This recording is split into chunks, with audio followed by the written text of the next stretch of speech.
شک سر، ایک نا مشکل سا سوال ذہن میں آیا ہے، لیکن میں ضرور آپ سے بھی پوچھنا چاہوں گی کیونکہ آپ سمجھیں گے بہتر، اور پھر میں علامہ صاحب کی طرف بھی چاہوں گی کہ آپ اسی معاملے کو لے کے جائیں.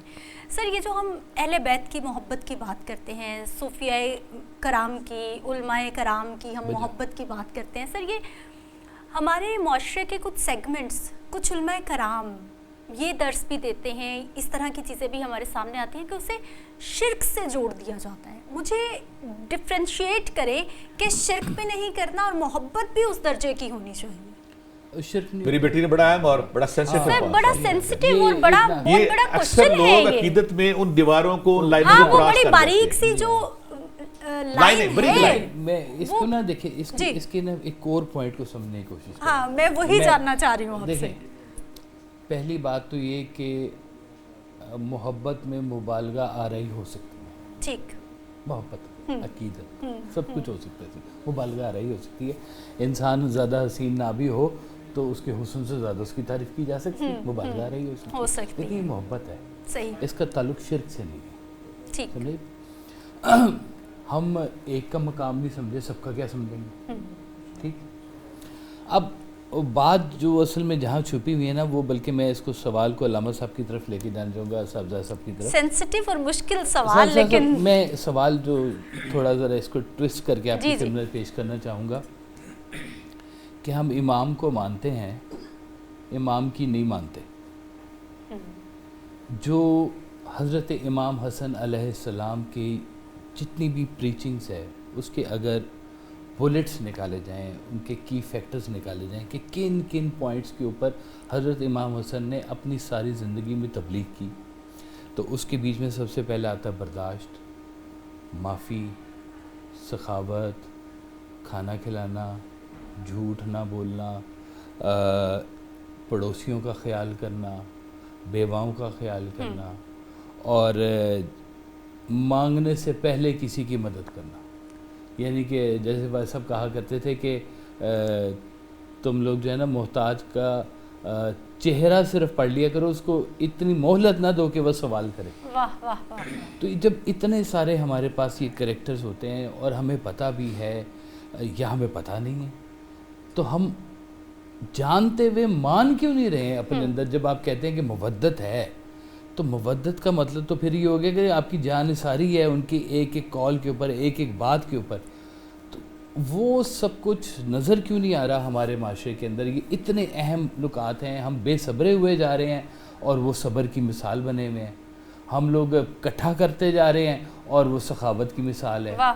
ہم لوگ جھگڑا کرتے جا رہے ہیں اور وہ معاف کرنے کی مثال ہے. تو کہاں کہاں پہ کتنا ڈفرینشیٹ ہے، اور کہنے کو پھر ہم ماننے والے کی کریے دسو. ماشاءاللہ دونوں کویسچن ہی بڑے خوبصورت اور بڑے اہم ہیں. میں پہلے آپ کی جو بات ہے اس سے پہلے میں بیٹی کی بات کو، آپ کی بات کو تھوڑا سا ایکسٹینڈ کرنا چاہوں گا کہ ہم اس حد تک محبت کریں کہ اس میں شرک کی آمیزش نہ ہو. ایک بات یاد رکھ لیں، اصول یاد رکھیں. جس سے محبت کی جاتی ہے نا، جس سے محبت کی جاتی ہے، محبت کے کچھ تقاضے ہیں. صحیح. تقاضے ہیں. اور محبت جب عبادت بن جاتی ہے تو اس کی ہم پوجا کرتے ہیں، یاد رکھیے گا. سبحان اللہ. اور محبت جب عقیدت بن جاتی ہے اس کو ہم، جیسے ہم پہلے کہے کہ ہم مودت کا نام دے سکتے ہیں. جی جی. کبھی بھی جس سے عقیدت کی جاتی ہے، محبت کی جاتی ہے، اس کو کبھی جو ہے نا ہم لوگ اس کے بارے میں شرک کر ہی نہیں سکتے. میں مثال دے کے سمجھاتا ہوں. جی. باپ سے محبت ہے، اس کے ہم ہاتھوں کو چومتے ہیں. ماں سے محبت ہے، پاؤں کو چومتے ہیں. استاد وغیرہ وغیرہ. جب ہم کسی کو ٹچ کرتے ہیں، چومتے ہیں نا، تو شرک کا تو وہیں توڑ ہو جاتا ہے. صحیح صحیح. کیونکہ جس کو پوجتے ہیں اس کو چوم نہیں سکتے، جس کو چومتے ہیں اس کو پوج نہیں سکتے. نمبر 1. دوسری بات، محبت کہاں تک کی جائے کہ شرک کو نہ پہنچے. میں صرف مثال حضور علیہ الصلوۃ والسلام کی حدیث سے دینا چاہوں گا. بسم اللہ سر، بسم اللہ.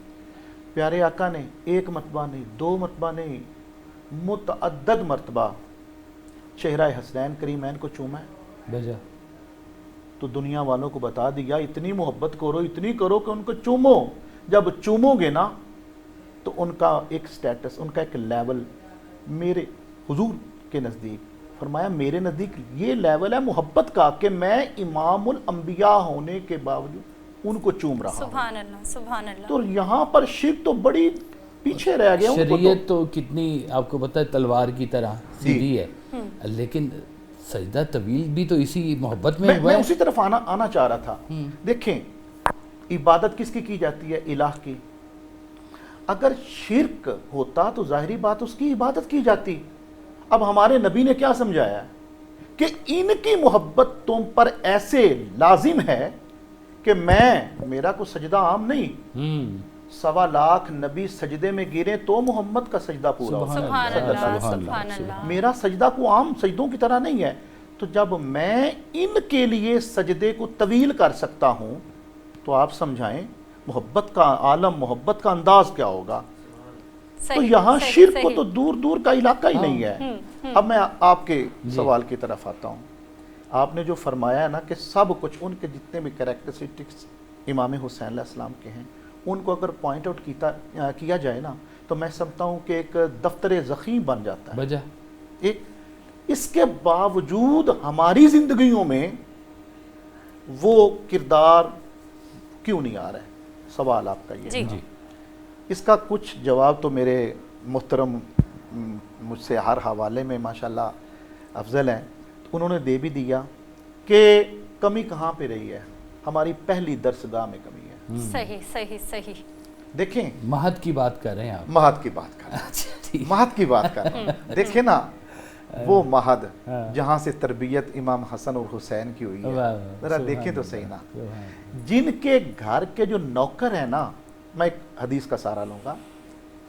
آپ کے غلام سے نا ایک قیمتی برتن ٹوٹ گیا اور مستند ہے، اتھینٹک بات ہے.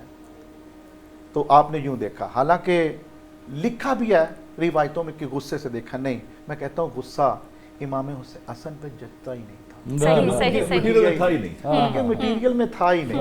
اور ایک اور بات اس سے پہلے میں، اہل بیت اطہار جتنا بھی خانوادہ نبوت و ولایت ہے نا، ابتلاء، آزمائش اور صبر ان کی ذات کا خاصہ رہے، آج تک جاری ہے اور آج تک جاری ہے. واہ واہ. میں وہ بات مکمل کر لوں، وقت جی شارٹیج ہے. دلیل ہے جی. کہ برتن ٹوٹ گیا، آپ نے یوں دیکھا، غلام سمجھا کہ شاید غصے میں ناراضگی ہے، ناراضگی سے دیکھ رہے ہیں.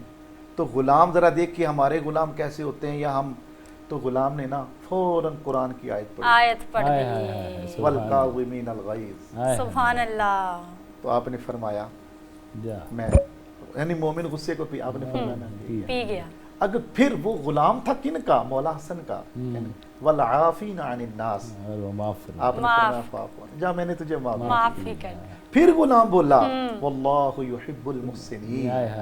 جن کے غلاموں کا علم اور حلم اور تقوی کا یہ عالم ہوگا، وہ سردار کیا ہی سردار. کیا سبحان اللہ سبحان اللہ. دوسری بات سمجھیے گا، اگلی ہمارے مہد میں جو پہلی ہماری درسگاہ ہے نا اس میں کمی ہے. اور جب تک یہ کمی پوری نہیں کی جائے گی، اور میں سمجھتا ہوں کہ یہ کمی آج سے نہیں چلی آ رہی، یہ کمی تھی پہلے سے، شروع سے چلی آ رہی ہے. اور میں اگر پوائنٹ آؤٹ کروں گا تو بات بڑی دور تک چلی جائے گی. کمی تھی، کاش کے جنہوں نے جنگیں کی تھیں یا جنہوں نے سامنے آئے تھے ان کی گٹی میں بھی ان کی مودت کو شامل کر دیا جاتا تو یہ سارے معاملات ہی نہ ہوتے. اس کے باوجود آپ کے سامنے دنیا کی حقیقت کیا تھی یا دنیا کے جاہ و حشم کی حقیقت کیا تھی؟ انہوں نے کہا اچھا سارا کچھ اس تخت کے لیے کر رہے ہیں. وہ عظیم باپ کے عظیم بیٹے، عظیم نانا کے عظیم نواسے، اور سیدہ زہرا سلام اللہ علیہا، میں کیا بیان کروں، عظیم اس شخصیت نے کیا اچھا اس تخت کے لیے سارا کچھ ہو رہا ہے. یہ لو، ارے ہم تو بانٹنے والے ہیں. ہماری نظر میں تخت کی کیا حیثیت ہے؟ خیرات ہے آپ کے گھر کی. تو وہ دنیا کے حالانکہ 40,000 کبار صحابہ نے آپ کے ہاتھ دست حق پرست پر بیعت فرمائی تھی. اور سارا کا سارا کیوں؟ اور پھر سنیے گا، آپ کو صلح حدیبیہ کا امین کیوں کہا جاتا ہے؟ صلح حدیبیہ کا